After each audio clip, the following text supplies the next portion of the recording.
할렐루야. 7월 마지막 주 3부 예배에 나오신 성도님들을 예수님의 이름으로 환영하고 축복합니다. 성도 여러분, 이번 한 주간도 하나님의 나라를 누리고 사셨습니까? 연약한 우리 일상 가운데 하나님께서 지금도 하나님의 나라를 이루고 계신 줄로 믿습니다.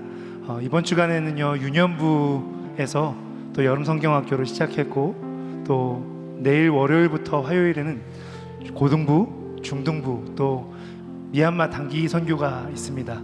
하나님께서 연약한 우리를 충성되이 여겨주셔서 우리 지경을 넓혀주시고 우리의 믿음의 고백 가운데 하나님의 나라를 지금도 이루어주고 계십니다.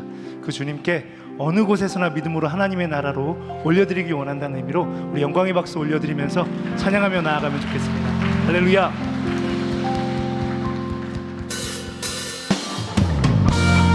힘차게 믿음으로 고백하며 찬양하며 나아갈 때 기쁨으로 하나님 찬양하기 원합니다.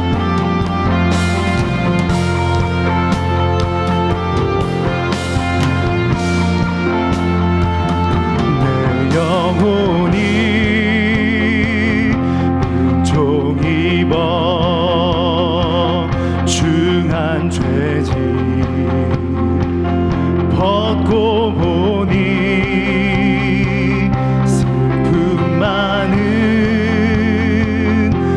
세상도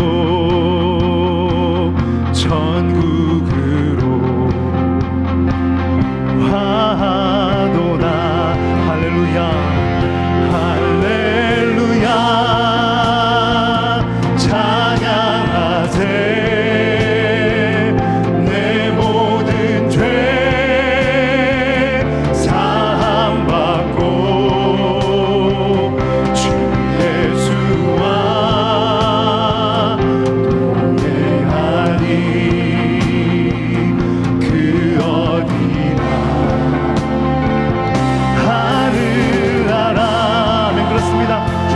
시기에 우리 삶이 하나님의 나라인 줄로 믿습니다.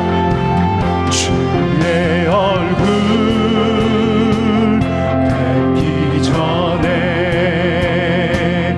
멀리 뵈던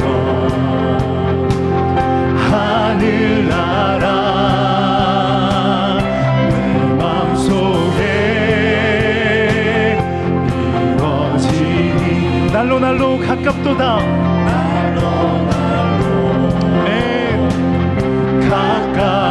높은 산이 거친 들이 높은 산이 거친 들이 조막이나 할렐루야 궁궐이나 내 주 예수 모신 곳이 그 어디나 선포합시다. 하늘나라 할렐루야 할렐루야 찬양하세. 내 모든 죄 사함받고 주 예수와 동행하니 그 어디나. 다시 한번 우리 영혼을 향하여 명령하며 선포하십시다. 할렐루야 찬양하세. 할렐루야 찬양하세. 내 모든 죄 사함받고 주 예수와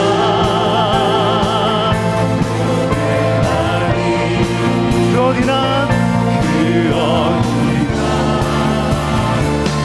하늘나라 주 예수와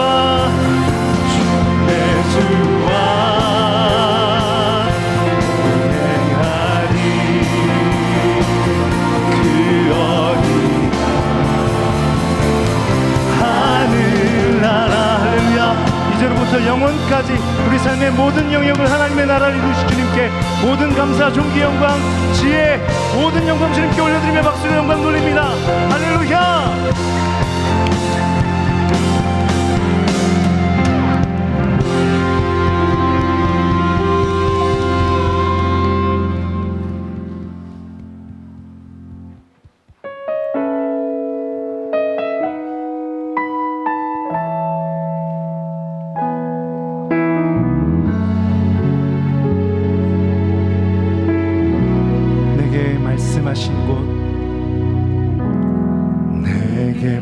말씀하신 곳 아버지의 마음 향하신 그곳에서 예배합니다. 찬양합니다. 그곳에서 그 땅을 만드신 분을 성령의 바람 나의 눈을 적시네. 내 노래 주를 예배하네. 하늘 가득히 주의 영광 선포되네. 주님 그 땅 회복시키시네. 나의 노래가 주를 향한 예배가 그 땅을 회복시키네. 생수의 강이 넘치네. 가라 하시네. 주님 명하신 그곳 내겐 두려움 전혀 없네. 성령이 나를 인도하네. 우리 가정, 우리가 일하는 곳, 그 모든 것이 하나님의 땅인 줄로 믿습니다. 내게 말씀하신 곳 아버지의 마음 향하신 그곳 예배합니다. 하나님 우리의 삶의 예배를 받으십니다. 그곳에서 그 땅을 만드신 분 성령의 바람 성령의 바람 나의 눈을 적시네. 내 노래 주를 예배하네. 하늘 가득히 주의 영광 선포되네. 주님 그 땅 회복시키시네. 나의 노래가 주를 향한 예배가 그 땅을 회복시키네. 생수의 강이 넘치네. 가라 하시네. 주님 명하신 그곳 내겐 두려움 전혀 없네. 성령이 나를 인도하네. 성령의 바람 성령의 바람 나의 눈을 적시네. 내 노래 주를 예배하네. 하늘 가득히 주의 영광 선포되네. 주님 그 땅 회복시키시 나의 노래가 주를 향한 예배가 그 땅을 회복시키네. 생수의 강이 넘치네. 가라 하시네. 주님 명하신 그곳 내겐 두려움 전혀 없네. 성령이 나의 노래가 주를 향한 예배가 그 땅을 회복시키네. 아멘. 주님 세일에 가실 주님 찬양합니다. 가라 하시네. 주님 명하신 그곳 내겐 두려움 전혀 없네. 성령이 나를 인도하네. 시간 자리에서 일어나셔서 영광의 성령으로 하나님의 임재 앞에 나아가겠습니다.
할렐루야 선포합니다. 십자가 내게 말하네 영원히 난 용납했네 아름다운 신과 나는 주의 것 그리스도 나의 상속 할렐루야 할렐루야 주를 찬양하여라 할렐루야 자유케 하셨도다 죄의 저주 끊으신 주께 구원이 있도다 주 예수 나의 찬송아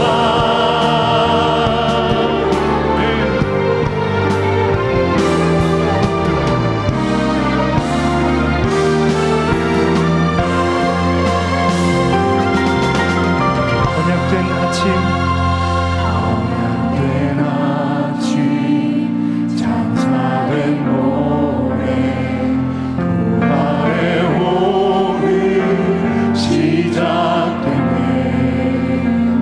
유다의 사장 위엄찬 선포 사망이 무너졌도다 이제 사망은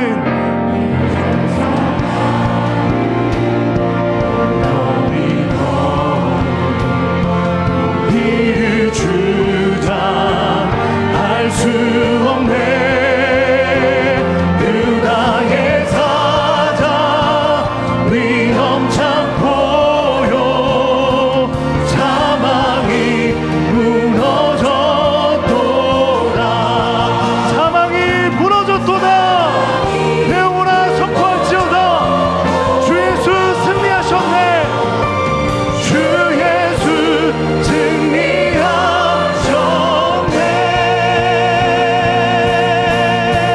할렐루야 할렐루야 주를 찬양하여라 할렐루야 자유케 하셨도다 죄의 저주 끊으신 주께 구원이 있도다 주 예수 나의 상속아 주를 찬양하여라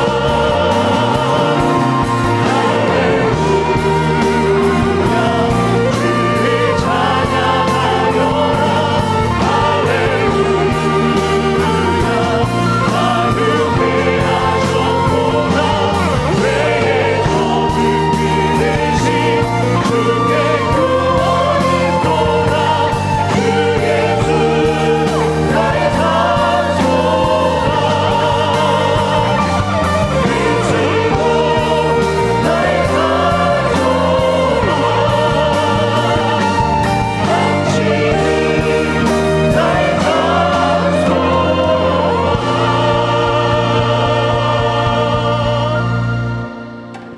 하나님은 영이시니 예배하는 자가 영과 진리로 예배할지니라. 아멘.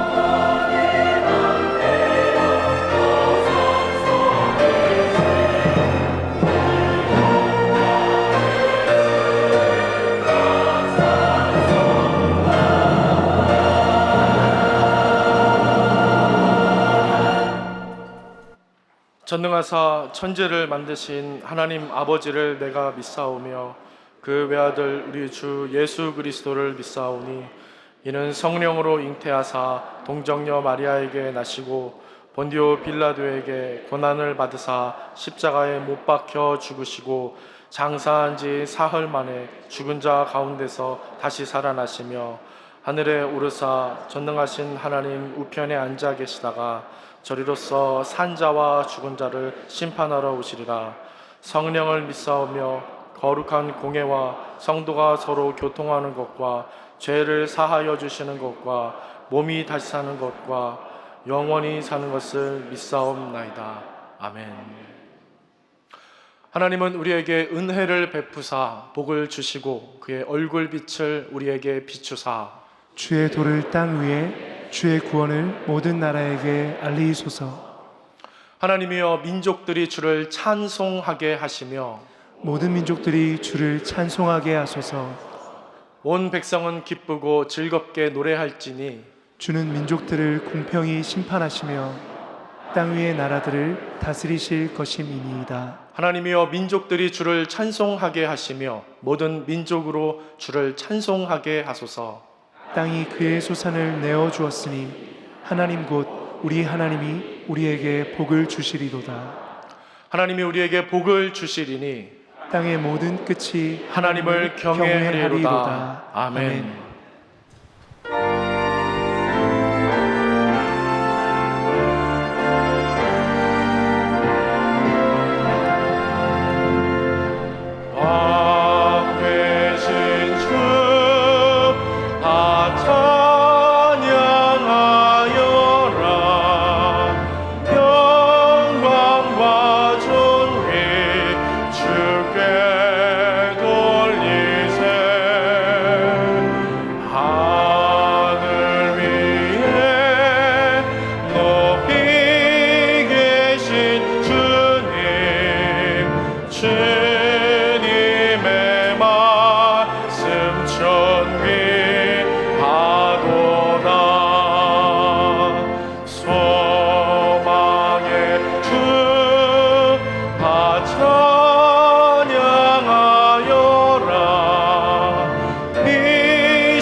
언약의 신실하신 하나님, 오늘도 주의 긍휼하심을 받고 때를 따라 돕는 은혜 얻기 위하여 은혜의 보좌 앞에 담대히 나아왔습니다.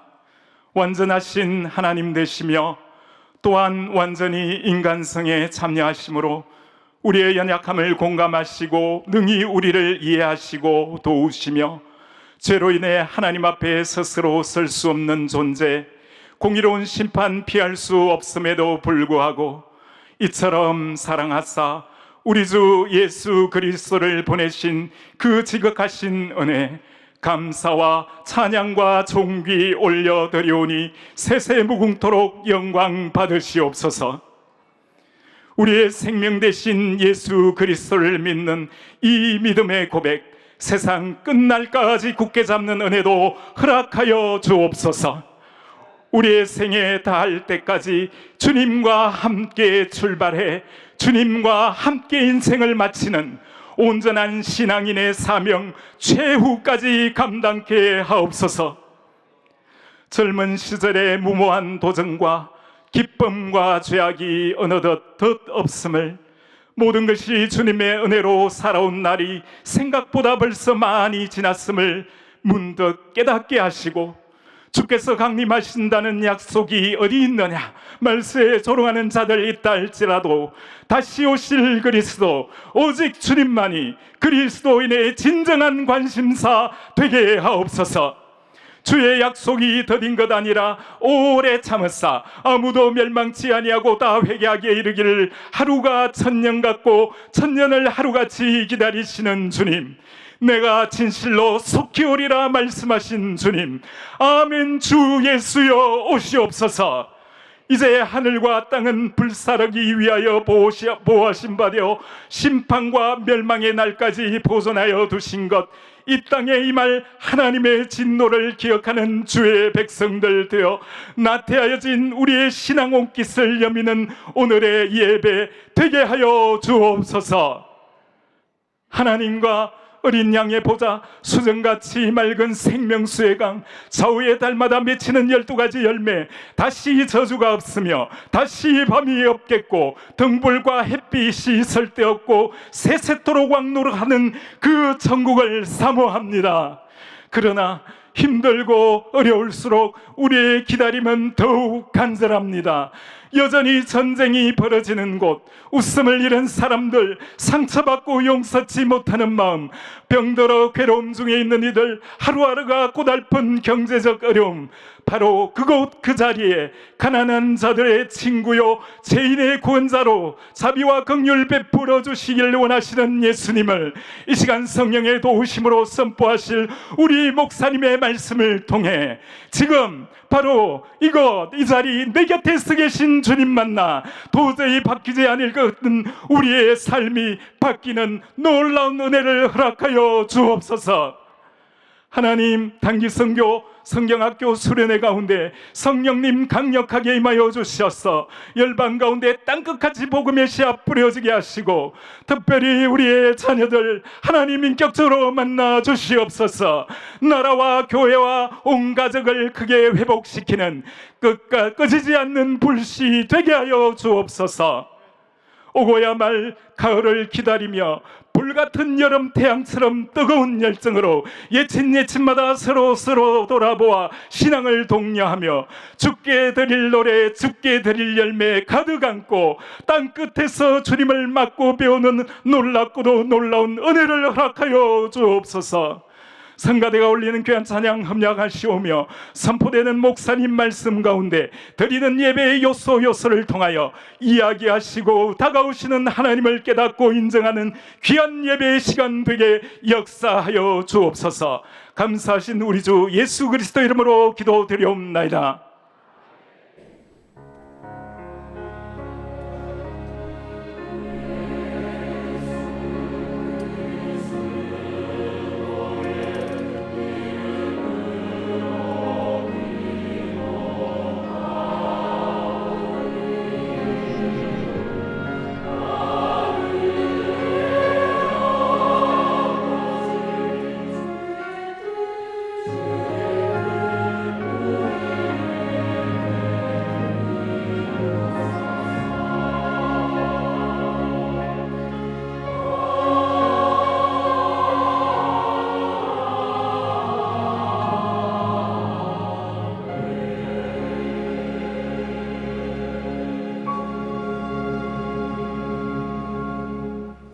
오늘 교회에 처음 등록하신 성도님 계십니다. 한상희 성도님, 전아리아 성도님 주님의 이름으로 환영합니다. 예배 후에 행정관 3층 새가족부실에서 꼭 안내를 받아주시기를 부탁드립니다. 교회 소식 전해드리겠습니다. 주일 광고입니다. 대예배실 에어컨 온도지수가 주보에 상세히 나와 있습니다. 여러분 보시고요. 내용을 잘 참고하셔서 자리를 정하여 앉아주시기를 부탁드립니다. 오늘 정기당회가 있습니다. 31일 이번 주 목요일까지 50주년 기념 교회사 편찬을 위한 자료를 받습니다. 8월 3일 주일까지 내일 플러스 재능 수업 강사를 추가로 모집합니다. 8월 31일 주일까지 나눠 사랑의 도시락 봉사자 모집을 진행합니다. 주중 광고입니다. 고등부 여름 수련회가 28일 월요일부터 30일 수요일까지 SNS 한우리 연수원에서 진행됩니다. 중등부 여름 수련회가 29일 화요일부터 31일 목요일까지 청도 신화랑 풍류마을에서 있습니다. 7월 29일 화요일부터 8월 3일 주일까지 미얀마 1차 단기 선교가 진행됩니다. 담임 목사님과 함께 선교팀이 잘 선교할 수 있도록 여러분 기도해 주시고요. 선교팀 후원은 주보를 참조하셔서 함께 해 주시길 바랍니다. 여름 스페셜 내일 365 기도회가 31일 이번 주 목요일에 계속해서 진행됩니다. 월삭 기도회가 이번 주 금요일 새벽에 있습니다. 지난주에 이어 이번 주 금요일 기도회는 한여름의 바이블 온 금요 기도회로 진행됩니다. 이주민 선교부 여름 수련회가 8월 2일 토요일부터 3일 주일까지 평산 아카데미에서 진행됩니다. 예고 광고입니다. 초등부 여름 성경학교가 다음 주일 시작되어서 그날과 또 이어지는 금요일, 토요일 이렇게 이어서 진행이 됩니다. 교회 공사 안내입니다. 본관 지붕 개보수 및 방수 공사가 지난 수요일에 완료되었습니다. 교우 소식입니다. 장례를 당하신 가정들이 계십니다. 여러분 많은 위로와 기도를 부탁드리겠습니다. 오늘 우리에게 주시는 하나님 말씀 고린도전서 7장 10절에서 24절까지 말씀입니다. 하나님 말씀 고린도전서 7장 10절에서 24절까지 말씀 신약성경 270면에 있습니다. 신약성경 270면. 이 시간 말씀 봉독은 7장 10절에서 14절까지만 하겠습니다. 제가 봉독합니다. 결혼한 자들에게 내가 명하노니 명하는 자는 내가 아니요 주시라. 여자는 남편에게서 갈라서지 말고 만일 갈라섰으면 그대로 지내든지 다시 그 남편과 화합하든지 하라. 남편도 아내를 버리지 말라. 그 나머지 사람들에게 내가 말하노니 이는 주의 명령이 아니라 만일 어떤 형제에게 믿지 아니하는 아내가 있어 남편과 함께 살기를 좋아하거든 그를 버리지 말며 어떤 여자에게 믿지 아니하는 남편이 있어 아내와 함께 살기를 좋아하거든 그 남편을 버리지 말라. 믿지 아니하는 남편이 아내로 말미암아 거룩하게 되고 믿지 아니하는 아내가 남편으로 말미암아 거룩하게 되나니 그렇지 아니하면 너희 자녀도 깨끗하지 못하니라. 그러나 이제 거룩하니라. 아멘.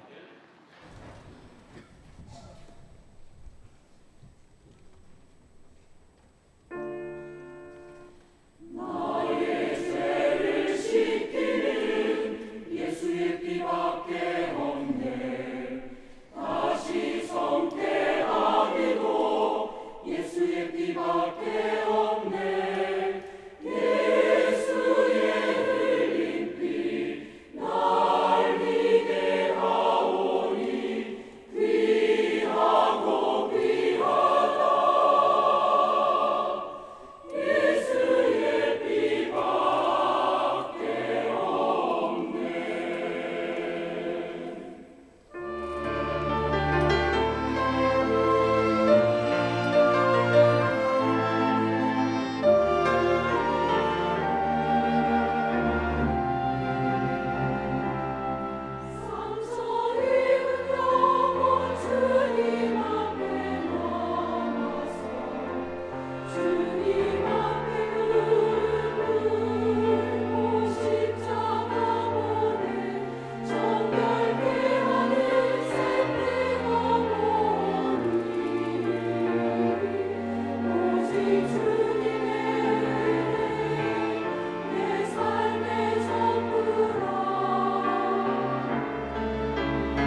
아멘. 우리 귀한 찬양 감사합니다.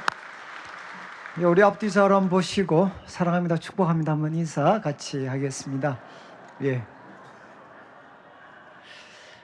저희들이 그 고린도전서 이제 지난주부터 그 7장 말씀을 나누는데, 이제 7장에는 결혼과 이렇게 관련된 여러 가지 주제들을 다루고 있습니다.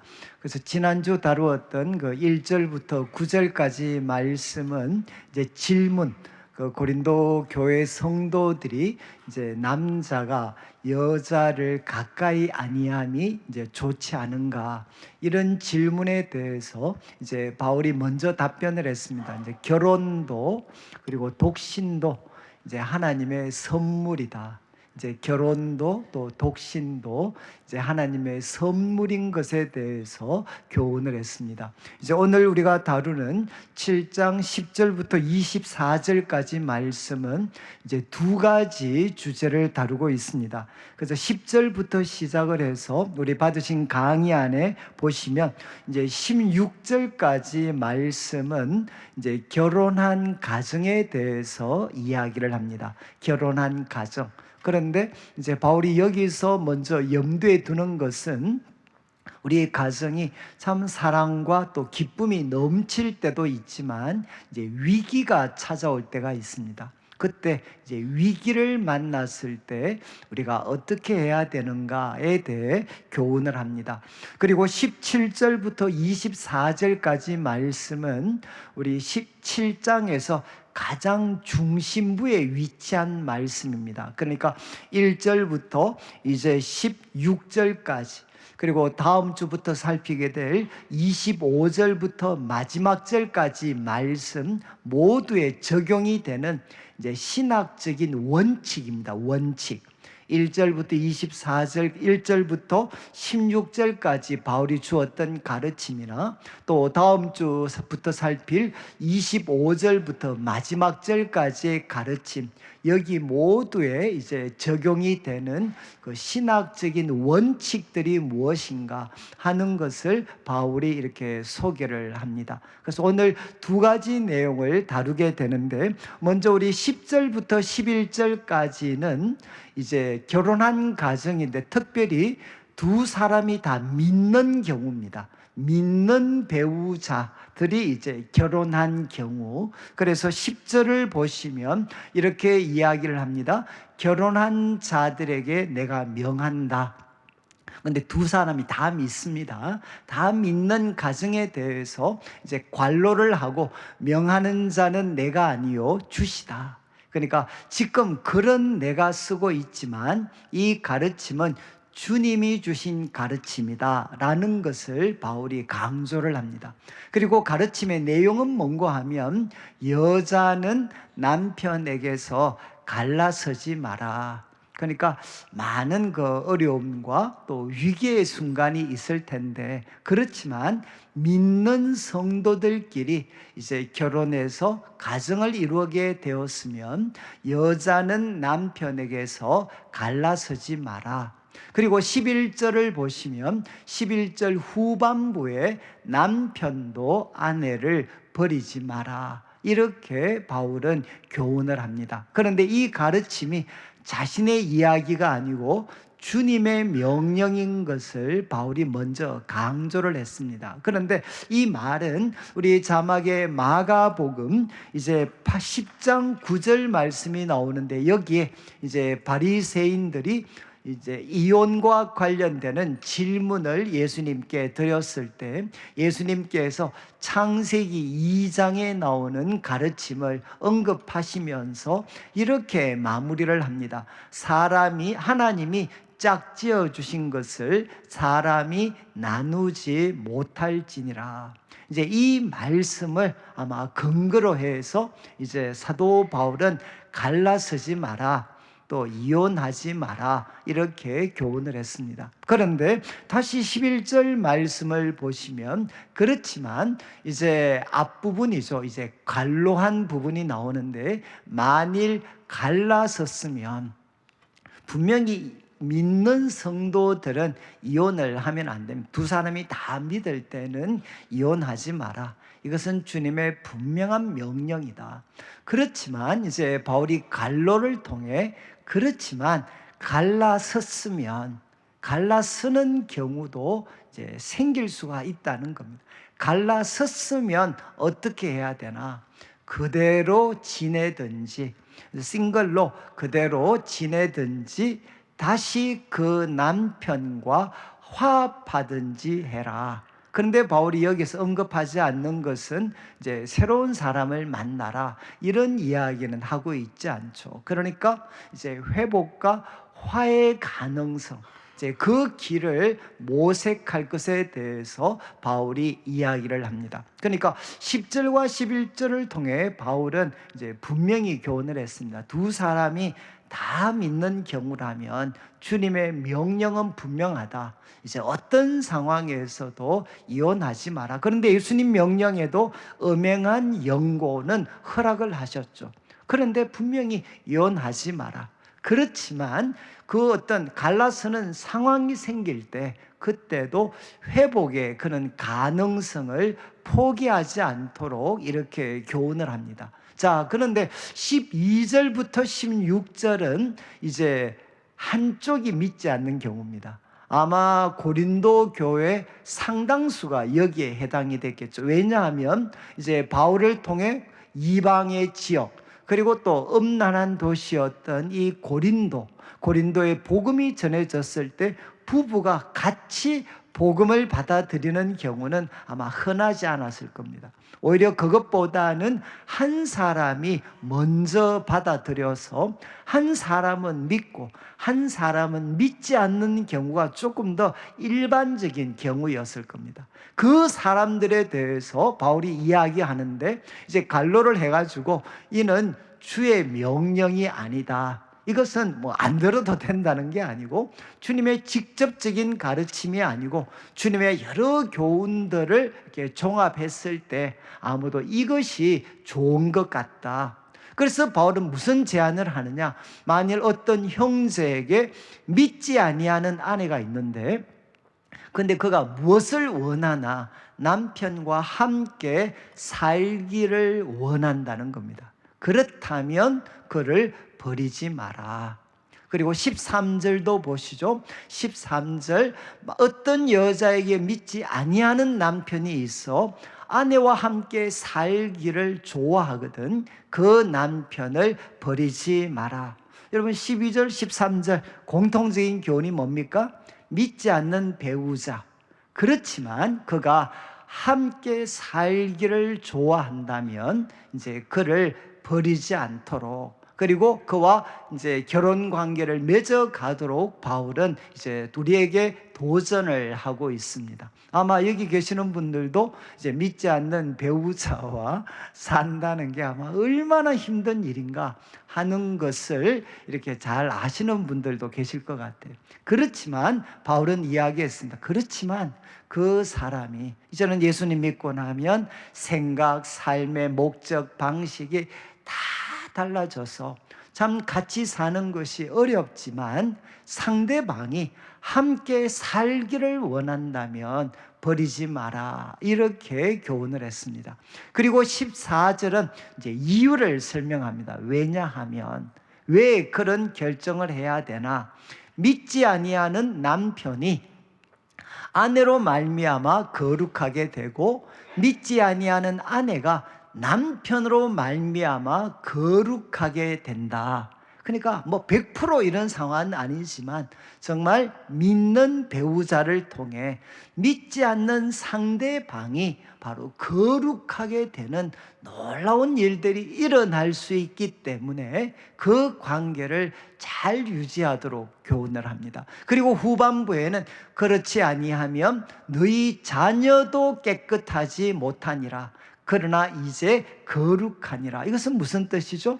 여러분 이제 바로 믿지 않는 배우자를 잘 우리가 섬겨서 거룩한 영향력을 끼치지 못하면 자녀들도 어려움과 한계가 많이 있다는 겁니다. 그런데 우리가 믿는 배우자가 그 가정에 충실해서 지금은 믿고 있지 않는 상대방과 자녀들에게 선한 영향력을 끼칠 수 있기 때문에 이 관계에 대해서 충실할 것을 바울은 도전을 합니다. 여러분, 이제 이런 예가 우리 사도행전 16장 1절을 한번 보시면 누가 등장하느냐? 이제 디모데라는 사람이 등장합니다. 이제 바울의 믿음의 아들이었던, 바울이 가장 아끼고 사랑했던 이제 동역자가 바로 이 디모데입니다. 그런데 이 디모데가 바울의 1차 전도 여행 때 이제 예수님을 믿게 되는데 그의 가정을 소개할 때 이렇게 소개합니다. 그 어머니는 믿는 유대 여자요, 아버지는 헬라인이라. 무슨 말씀인지 아시겠죠? 어머니는 믿음을 가진 분이셨습니다. 그런데 이제 아버지는 믿음과 상관없는 헬라인이었습니다. 그런데 이제 이 어머니가 참 믿음의 길을 잘 걸어가고 이 가정을 잘 지켰을 때 여러분, 디모데가 바로 예수님을 믿고 하나님의 귀한 사역자로 세워지는 일이 일어났다는 겁니다. 이 부분을 디모데후서 1장 5절을 한번 보시면 바울이 유언적인 서신에서 이제 디모데를 참 이렇게 긍정적으로 평가할 때 이런 이야기를 합니다. 나는 참 너가 보고 싶은데 너 속에, 내 속에 거짓이 없는 믿음을 생각함이라. 여러분, 바울이 디모데만 생각하면 너무 기쁨이 있고 정말 보고 싶어 했습니다. 그런데 이유는 뭔가 하면 이 디모데는 어떤 사람이었나? 한마디로 거짓이 없는 믿음의 사람이었다. 정말 거짓이 없는 깨끗한 믿음을 가진 사람이었다. 그런데 이런 이야기를 덧붙입니다. 이 귀한, 이 거짓이 없는 믿음은 먼저 내 외조모 로이스와 내 어머니 유니게 속에 있더니 내 속에도 있는 줄을 확신하노라. 이게 무슨 뜻이죠? 바로 디모데가 이 거짓이 없는 믿음을 가진 것은 디모데가 탁월해서가 아니고 이 거짓이 없는 믿음을 외할머니 바로 로이스도 가졌고 그리고 그의 어머니 유니게도 가졌고 그것은 믿지 않는 남편과 함께 살았지만 바로 이 거짓이 없는 믿음으로 하나님과 가정을 잘 섬겼을 때 바로 그 자녀들 중에 디모데가 그 할머니, 그 어머니의 믿음을 잘 이어받아서 바로 초대교회의 탁월한 그런 지도자로 세워지는 일들이 있었다는 겁니다. 그래서 믿지 않는 배우자와 살아가는 게 참 힘은 들지만 그러나 충성되이 하나님과 또 상대방 가족들을 섬길 때 가족들이 거룩하게 되는 놀라운 역사들이 일어날 수 있다. 그러니까 포기하지 말고 잘 충실하도록 도전을 합니다. 자, 그런데 이어지는 이제 15절을 보시면 15절 혹 그렇지만 믿지 아니하는 배우자가 갈라서기를 원한다는 겁니다. 아주 그냥 계속해서 갈라서기를 주장을 하면 여러분 바울은 허락을 합니다. 그냥 갈리게 해라. 보내버려라. 이렇게 이야기를 합니다. 그리고 이제 형제나 자매나 이런 일에 구애될 것이 없느니라. 참 이제 저는 그냥 가고 싶어 하거든. 보내버려. 그리고 이제 형제나 자매나 이런 일에 구애될 것이 없다. 그래서 참 바울은 예외적으로 믿지 아니하는 배우자가 집요하게 갈랐을 것을 요구하면 그냥 허락해라. 바울은 그냥 허락해 주라고 도전을 합니다. 자, 그런데 이것은 사실 좀 충격적인 교훈이죠. 바울이 그냥 허락을 합니다. 그런데 이제 15절 후반부 이 말씀, 그러나 하나님은 화평 중에서 너희를 부르셨느니라. 하나님은 화평 중에서 너희를 부르셨다. 이 말씀이 앞에 전반부와 무슨 연관이 되겠습니까? 이제 두 가지 해석이 있는데 여러분들이 선택하시면 돼요. 첫 번째 해석은 갈라서도록 막 그렇게 요구하면 보내버려. 왜? 하나님은 화평 중에 너희를 부르셨다. 다른 말로 하면 시달리면서 살지 말고 보내버려라 그냥. 하나님의 화평 중에 이것을 화평으로 이해하는 해석이 있습니다. 그렇지만 또 하나의 해석은 무엇이냐? 그런 뜻이 아니고 하나님은 화평 중에 너희를 부르셨다. 너희가 화평 가운데 살도록 하나님이 부르셨다. 그래서 지금 정말 심한 긴장이 있다 하더라도 하나님이 화평 중에 너희를 부르셨으니까 포기하지 마라. 한 번 더 생각해봐라. 한 번 더. 여러분, 이 해석이 저는 옳다고 생각하는 것은 16절을 보시면 16절에 이런 말씀이 이어집니다. 아내된 자여 내가 남편을 구원할는지 어찌 알 수 있으며 남편된 자여 너가 내 아내를 구원할는지 어찌 알 수 있으리요. 이 말은 무엇이죠? 너가 남편을 구원할 수 있고 너가 아내를 구원할 수도 있기 때문에 웬만하면 포기하지 마. 내가 허락은 하는데 이거 최선의 길은 아닌 것 같아. 한 번 더 생각해봐. 이렇게 바울은 우리에게 도전을 합니다.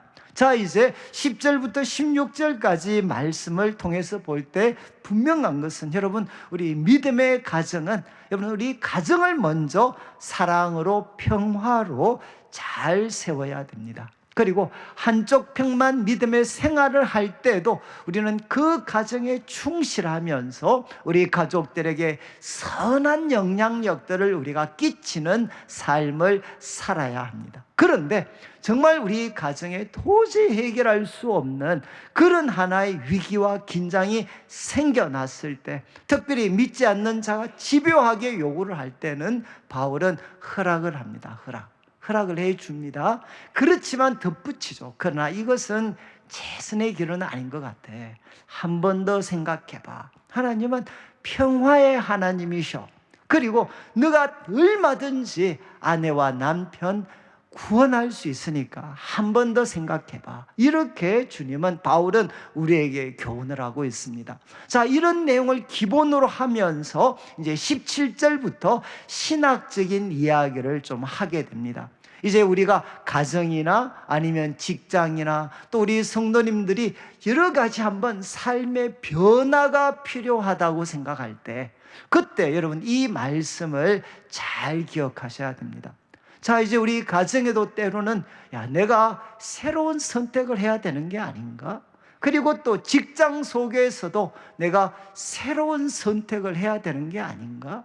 그리고 이제 교회도 다녀보니까 소위 할례 받은 자로 대표되는 모태신앙이 있고, 그리고 이제 나중에 믿게 된 무할례자들이 있을 때 내가 아무리 노력해도 모태신앙으로 태어난 사람들이 비하니까 나는 넘을 수 없는 것 같아.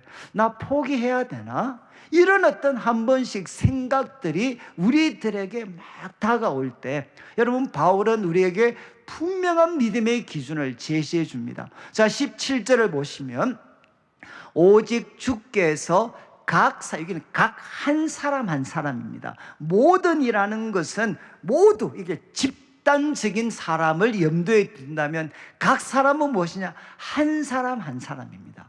여러분, 오직 주께서 각 사람 한 사람에게 나눠주신 대로, 여기에 오직이라는 표현이 등장을 하는데, 이 오직은 문자 그대로 번역을 하면 if not입니다. 그러나 아니라면 if not. 그런데 이제 학자들 사이에 긴장이 있습니다. 여기 오직이라는 이 if not이라는 것은 어디와 지금 연결이 되는 건가? 15절이냐 16절이냐에 따라서 해석이 완전히 달라져요.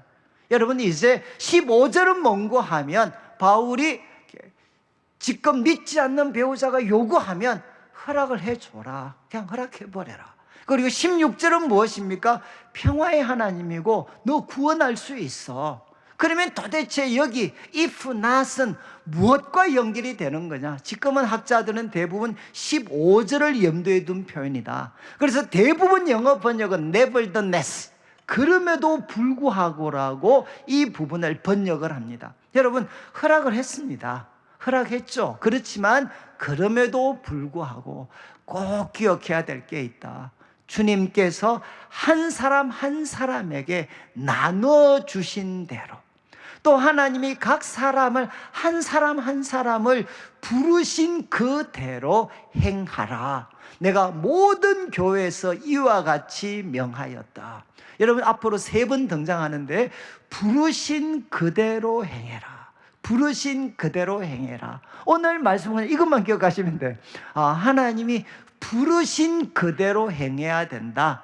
근데 이 말씀의 뜻이 도대체 무엇인가? 여러분 지금 여기에 주께서 각 사람에게 나눠주신 대로라고 할 때 나눠주셨다는 것은 이제 구약에는 어디에 이 표현이 사용되느냐?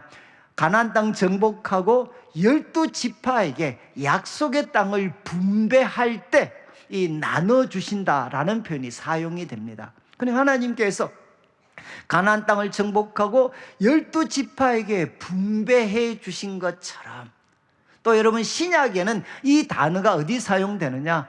로마서 12장에 보면 주님께서 한 사람 한 사람에게 은사를 나눠주신 대로 은사를 배분하는데 이 단어가 사용이 됩니다. 말을 바꾸면 여러분 바로 하나님께서 우리 성도들 한 사람 한 사람을 이제는 초청하실 때 믿음의 사람으로 부르실 때 여러분 각자가 갖고 계셨던 삶의 자리가 있습니다. 여러분 예수님을 믿을 때 여러분 각자 삶의 자리는 다 달랐는데 그 삶의 자리는 무엇이냐? 여러분은 절대로 벗어나지 못하는 족쇄가 되는 게 아니라 하나님께서 섭리 가운데 여러분에게 나누어 주신 자리다. 여러분, 여러분이 예수님을 처음 믿으셨을 때 여러분이 갖고 계셨던 그 삶의 자리는 하나님께서 하나님의 놀라운 섭리 가운데 여러분에게 배분해 주신 자리다, 나누어 주신 자리다 라고 지금 바울은 이야기를 하고 있습니다. 그런 자리니까 지금 부르신 그대로 행해야 돼. 그런데 이거 오해하시면 안 됩니다. 그러면 만약 어떤 직장을 가지고 있으셨어요. 그러면 그 직장에 있을 때 부르심을 받았으니까 그럼 이 직장은 절대로 못 바꾸는가? 그게 아닙니다. 여러분 그 직장 자체가 부르심의 내용이 아니고 여러분 그 부르심 속에 있는 나를, 그 직장 속에 있는 나를 부르셨는데 하나님이 부르신 의도가 무엇이겠습니까? 그 직장 속에 평생 먹고 살아 이게 아니고 그 직장과 그 조건 속에서도 하나님이 우리 각자에게 나에게 원하시는 그 목적과 뜻을 이루는 삶을 살라고 하나님은 우리를 부르셨다는 겁니다. 제가 결론적으로 먼저 두 가지를 말씀을 드려야 돼. 이 부르신 그대로 행하라는 말씀은 두 가지 뜻을 갖고 있습니다. 하나는 무엇이냐? 하나님이 우리를 부르셨을 때 우리가 가지고 있었던 그 삶의 조건, 그 조건은 하나님이 하나님의 섭리 가운데 배분해 주신 자리니까 그것을 소중하게 생각해야 된다. 정말 그것을 소중하게 생각해야 된다. 족쇄처럼 생각하지 말고 소중하게 생각해야 된다. 그리고 두 번째는 무엇이냐? 여러분 그 상황 속에서 우리는 무엇해야 되나? 여러분 하나님이 나에게 원하시는 뜻과 계획에 맞추어서 살아가야 된다. 이게 오늘 바울이 우리에게 주는 교훈입니다. 자, 그러면 18절을 한번 보시죠. 예를 듭니다.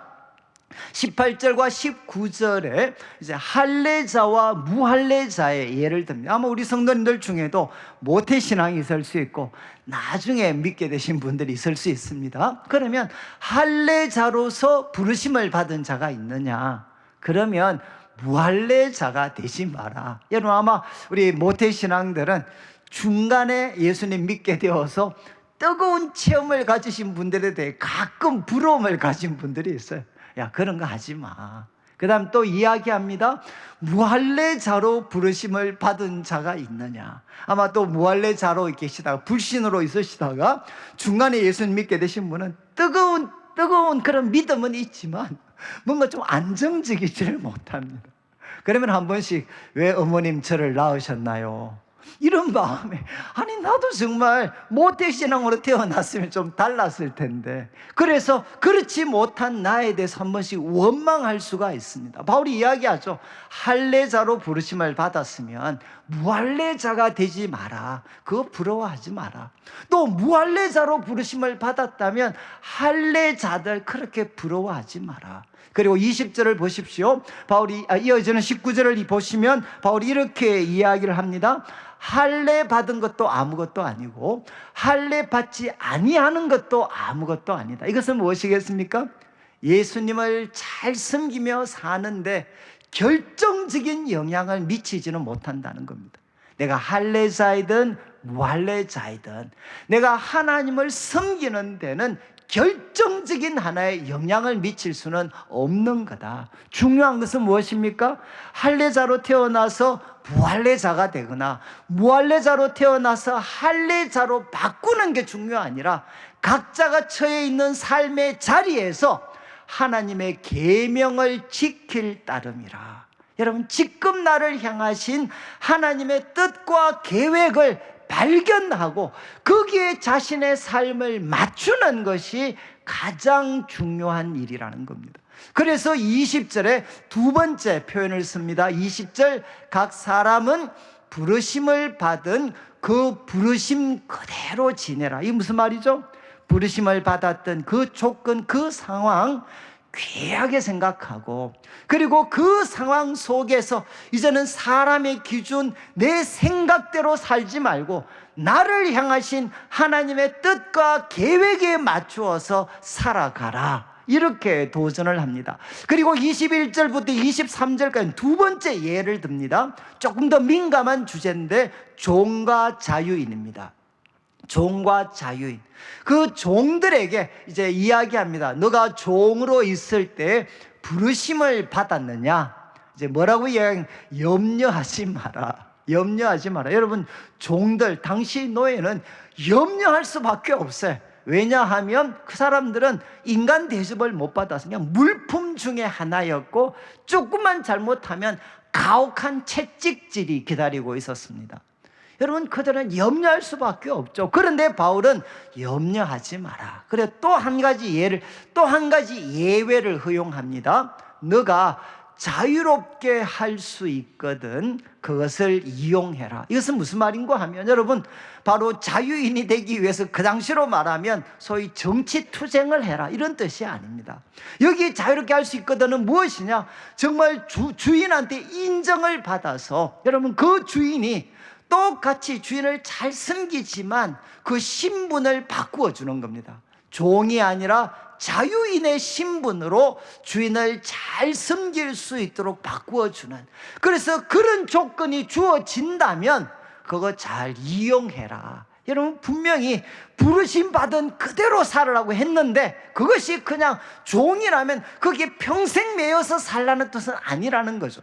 그 자유할 수 있거든 이용을 해라. 그리고 22절을 보십시오. 22절, 또 주 안에서 부르심을 받은 자는 왜 염려할 필요가 없나? 종이라도, 잘 보십시오, 주께 속한 자유인이다.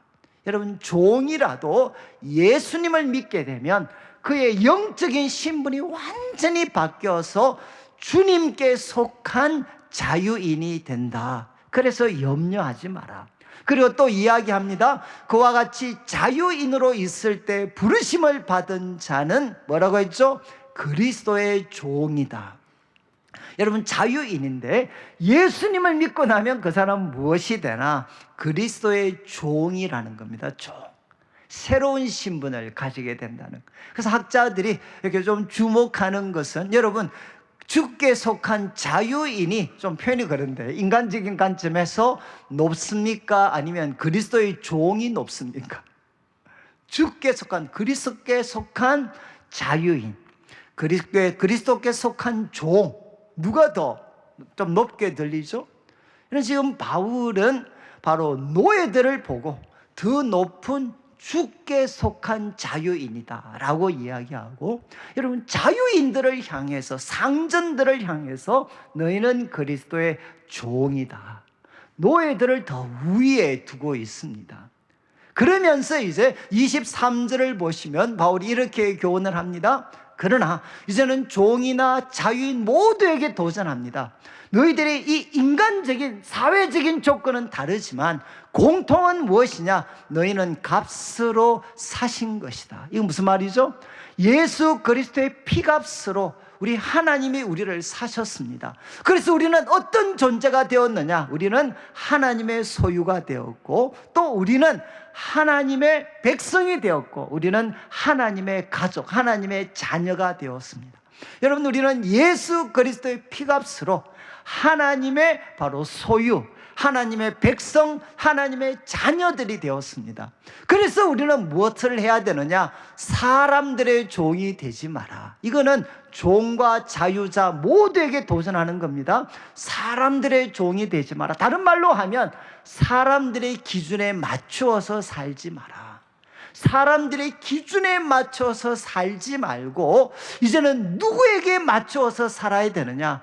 우리의 주인이신 예수 그리스도께 맞추어서 우리는 살아가야 된다는 겁니다. 여러분, 이것을 가장 잘 나타내는 것이 우리 골로새서 3장 22절부터 한번 보시죠. 22절부터 24절은 종들에게 바울이 주는 교훈인데, 종들아 모든 일에 육신의 상전들에게 순종하는데 사람들을 기쁘게 하는 자와 같이 눈가림만 하지 말고, 그 다음 편이 뭡니까? 오직 주를 두려워하여 성실한 마음으로 해라. 여러분, 바로 종들이 이제 예수님을 믿고 상전을 섬길 때 주님을 두려워하여서 성실한 마음으로 해라. 23절도 보시죠. 무슨 일을 하든지 23절 마음을 다하여서 누구에게 하듯 주님께 하듯 하고 사람에게 하듯 하지 마라. 너희는 그리스도께 속한 자유인이니까 어떻게 해야 되느냐? 상전을 섬길 때, 사람들을 섬길 때 주께 하듯이 해라. 그리고 이제 4장 1절을 보시면 상전들에게 가르칩니다. 의와 공평을 종들에게 베풀지니 너희에게도 하늘에 상전이 계심을 알아라. 여러분, 주인 보고 뭐라고 합니까? 너희도 하늘에 상전이 계신다라는 거 기억하고 그리스도의 종으로서 의와 공평을 종들에게 베풀도록 바울은 도전을 하고 있습니다. 그리고 마지막 24절 한번 보시죠. 이제 마지막 24절, 형제들아 너희는 각각 부르심을 받은 그대로, 똑같이 너희 각각 부르심을 받은 그대로, 근데 이렇게 마무리합니다. 하나님과 함께 가라. 하나님과 함께 가라. 여러분, 앞으로 어떻게 사셔야 되느냐? 가정에서도 직장에서도 여러분, 우리는 어떻게 살아야 되나? 각각 부르심을 받은 그대로. 여러분, 하나님과 함께 거해라. 그런데 여기 하나님과 함께로 번역된 이 파라라는 전치사는 여러분 두 가지 뜻을 다 갖고 있습니다. 하나는 뭔가 하면 곁에서, 여러분 하나님 곁에서. 그래서 이건 하나님 곁에 거해라는 것은 함께라는 뜻을 가질 수 있죠. 그렇지만 또 무슨 뜻을 가질 수 있어요? 앞에서, 하나님 앞에서. 하나님 앞에서 계속 머물러라.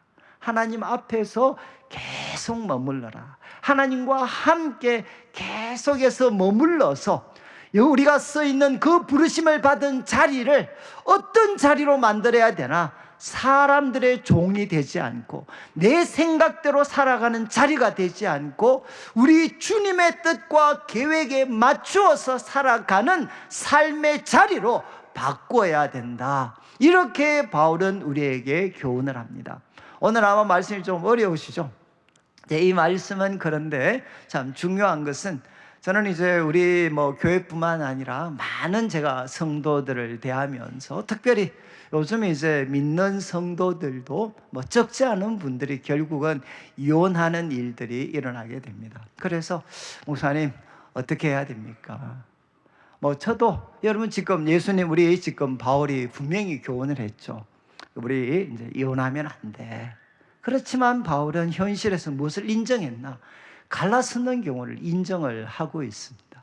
그러니까 참 이제 2000년 전에 이런 일이 일어났다면 지금은 옛날과는 비교할 수 없을 정도로 이제 여자분들의 인권과 그리고 자기 삶에 대한 그런 애착과 마음들이 뭐 비교할 수 없을 정도로 이제는 높아졌습니다. 그러니까 참 가정마다 이 이혼에 대한 긴장들이 정말 많이 생기게 돼요.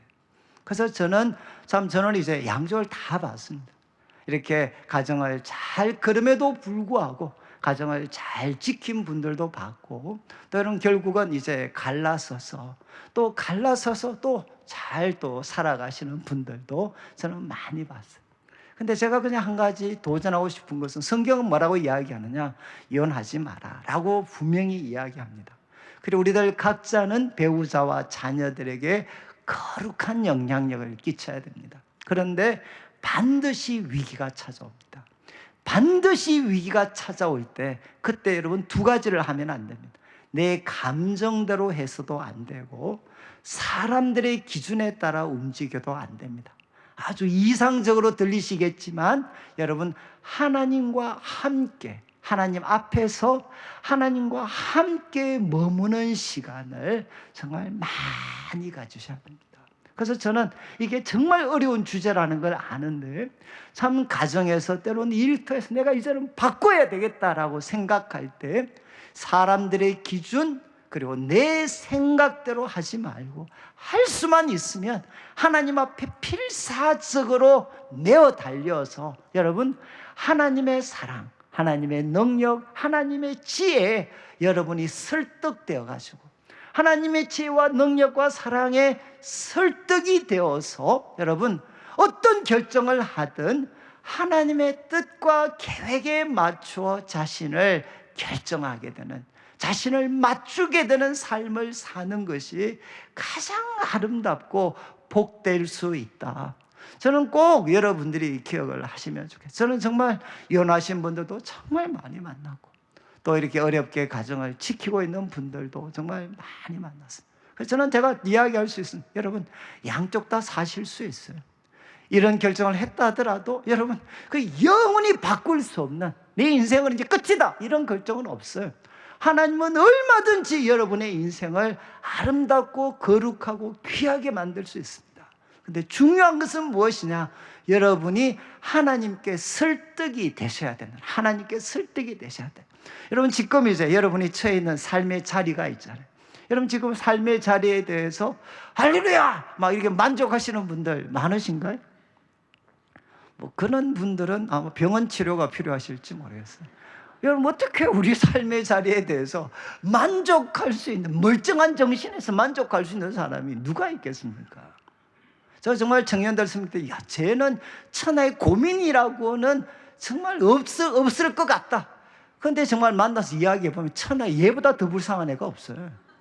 여러분, 지금 다 웃고 있지만 속은 여러분 다 타들어가시는 분들 얼마나 많아요, 여러분. 여러분, 우리의 삶은 그냥 우리가 원하고 기뻐하는 대로 굴러가는 게 아닙니다. 그런데 여러분, 우리가 하나님 앞에 그것을 솔직하게 인정하고 하나님 앞에 우리가 메어 달리는 시간을 갖게 되면, 저는 여러분 가장 놀라웠던 게 뭔가 하면 지금 이 불만스러운 순간, 근데 하나님이 갑자기 과거를 보여주셔요. 과거 보여주시면서, 야, 너 지금 이 자리에 올 때까지 너 얼마나 필사적으로 참고 인내하고 기도했냐. 그리고 내가 도와줘서 너 여기까지 온 거 아니야? 여러분, 지나간 그 과거를 하나님이 생생하게 보여주셔요. 지금 이 상황은 실패가 아닙니다. 패배가 아닙니다. 하나님의 무관심, 무능력도 아닙니다. 우리는 필사적으로 노력했고 하나님은 우리를 도와주셨어요. 그래서 우리까지 왔어요. 비록 지금 뭔가 우리들의 마음에 차지 않는, 절망스럽게 만드는 것 많이 있지만, 그러나 부인할 수 없는 건 무엇이냐? 하나님과 함께 이까지 왔어요까지. 그러니까 무엇이죠? 정말 소중한 정말 100% 만족한 게 아니라 너무 소중한 시간. 내가 이까지 오기 위해서 얼마나 노력했는데, 얼마나 참았는데, 얼마나 몸부림쳤는데, 그리고 하나님이 어떻게 나를 도와주셨는데 거기까지 왔잖아요. 그 다음에 하나님이 미래를 보여주세요. 미래. 야, 조금만 더 참아. 저는 참 잊을 수 없어요. 저는 청년들 중에 이런 조건을 가진 애들도 있나. 정말 이런 애들도 있구나, 이런 애들. 그래서 걔들이 포기하려고 할 때마다 하나님 어떻게 얘들 도와줄 수 있습니까? 도대체 얘들 보고 다시 일어서라고 내가 어떻게 무엇을 근거로 이야기할 수 있습니까? 그때 하나님의 잊을 수 없는 게 이야기했어요. 걔가 도저히 앞을 바라보면 희망이 없어요, 희망이. 근데 갑자기 하나님께서 이렇게 저한테 도전하셔. 야, 그 친구한테 뒤돌아보라고 해봐, 뒤돌아봐. 그럼 뒤돌아보니까 누가 있죠? 그와 같은 조건을 가진 사람이 바로 이 형제, 이 자매 뒤를 따라오고 있어요. 이 순간을 아시겠어요? 여러분, 지금 이 세상 가운데 절망 가운데 살아가는 사람들이 얼마나 많습니까?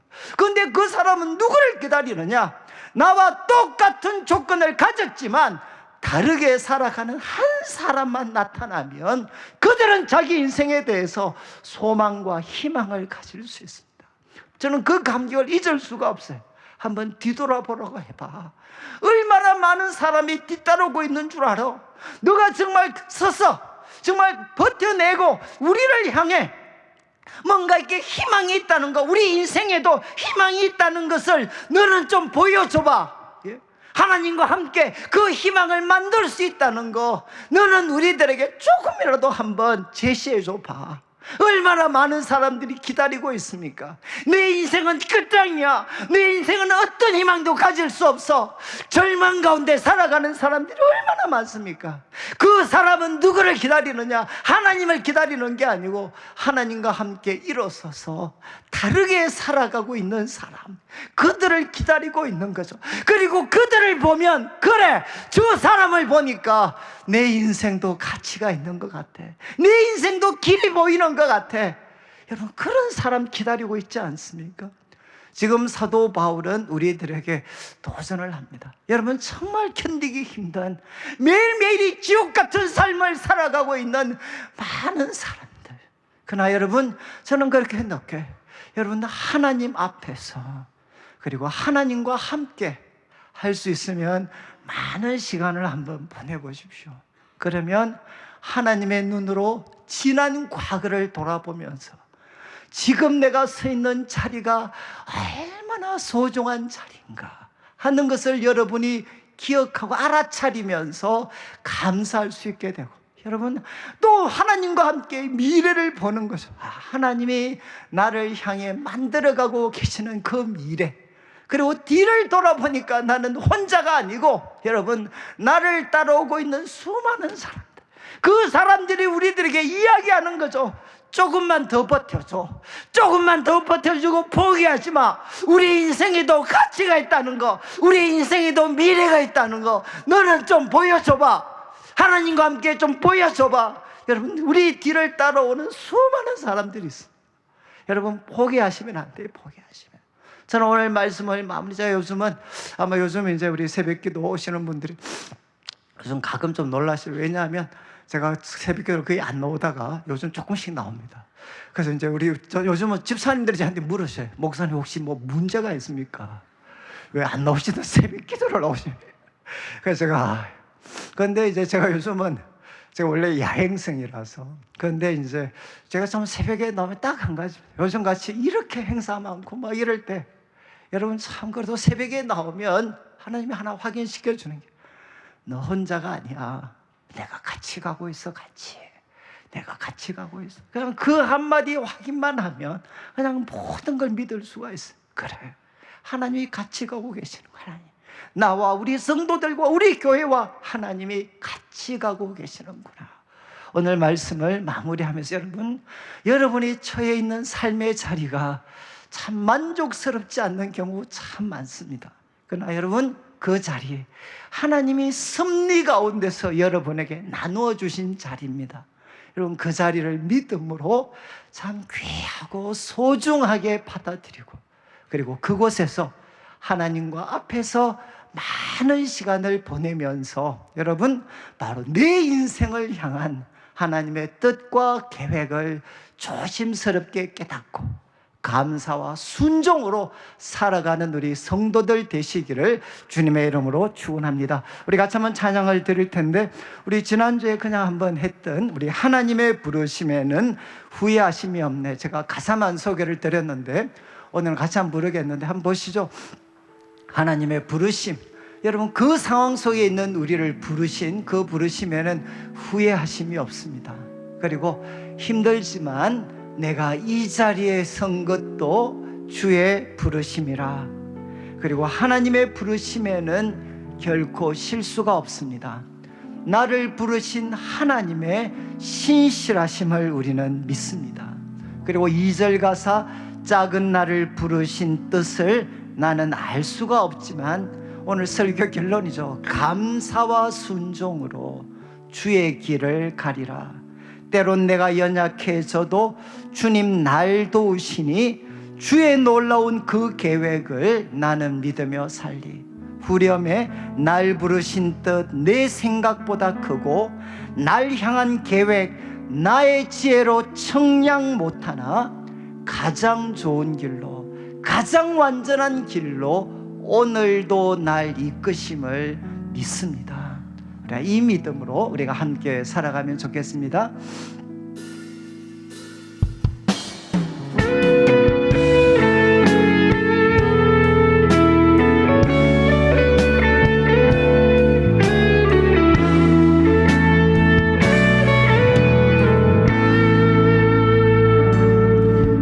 하나님의 부르심에는 후회하심이 없네. 내가 이 자리에 선 것도 주의 부르심이라. 하나님의 부르심에는 결코 실수가 없네. 나를 부르신 하나님의 신실하심을 한 번 더 고백하겠습니다. 하나님의 부르심에는, 하나님의 부르심에는 후회하심이 없네. 내가 이 자리에 선 것도 주의 부르심이라. 하나님의 부르심에는 결코 실수가 없네. 나를 부르신 하나님의 신실하심을 믿네. 날 부르신 뜻 내 생각보다 크고 날 향한 계획 나의 지혜로 증량 못하나 가장 좋은 길로, 가장 완전한 길로 오늘도 나 이끄심 믿네. 작은 나를 부르신, 작은 나를 부르신 뜻을 나는 알 수 없지만 오직 감사와 순종으로 주의 길을 가리라. 때론 내가 연약해져도 주님 날 도우시니 주님 놀라운 그 계획을 나는 믿으며 살리. 날 부르신 뜻 내 생각보다 크고 날 향한 계획 나의 지혜로 증량 못하나 가장 좋은 길로, 가장 완전한 길로 오늘도 나 이끄심 내 생각보다 크고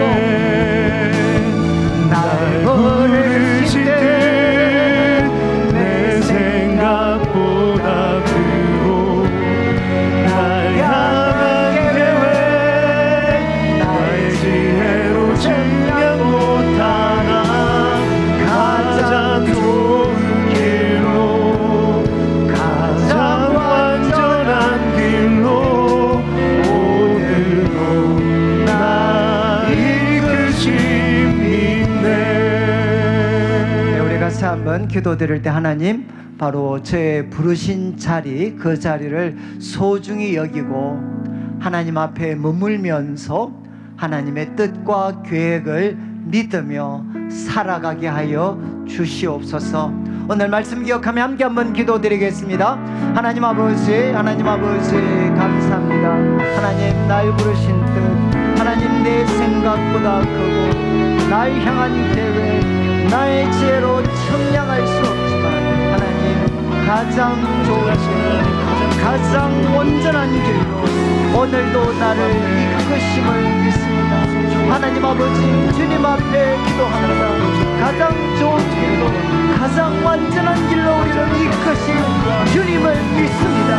하나님 아버지 내가 산 삶에서 너희 작은 지혜도 이해할 수가 없습니다. 때로 하나님이 실수하신 것 같고 내 인생에는 더 이상 내일이 보이지 않는 절망이 우리를 사로잡을 때도 있습니다. 그러나 하나님 아버지 주님께서 가장 좋은 길로 가장 온전한 길로 우리를 이끄실 것을 믿습니다.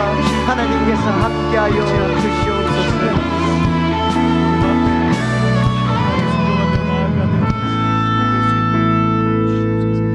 하나님 아버지, 오늘도 사랑하는 성도님들 주님 앞에 귀한 예물 드립니다.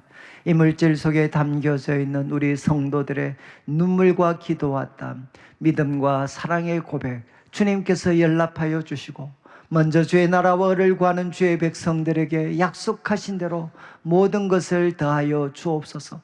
때로는 내가 서 있는 삶의 자리가 하나님 정말 후회스럽기도 하고 다시 내일이 없을 것 같은 절망이 우리 마음을 사로잡을 때도 있습니다. 그러나 하나님 날 부르신 뜻 내 생각보다 크고 날 향한 계획 나의 지혜로 청량할 수 없지만 가장 좋은 길로 가장 온전한 길로 우리 성도들을 인도하실 것을 믿습니다. 이 한 주간도 감사와 순종으로 살아가게 하여 주옵소서. 예수님의 이름으로 기도드립니다. 아멘. 지금 우리 주 예수 그리스도의 크신 은혜와 하나님 아버지의 극진하신 사랑과 성령 하나님의 감화감동 위로하시고 교통하심이 각자 서 있는 현재 자리에서 가장 좋은 길로 가장 완전한 길로 인도하실 주님을 믿고 감사와 순종으로 살아가기를 다짐하는 모든 성도들 위해 지금부터 영원토록 함께 있을지어다. 아멘.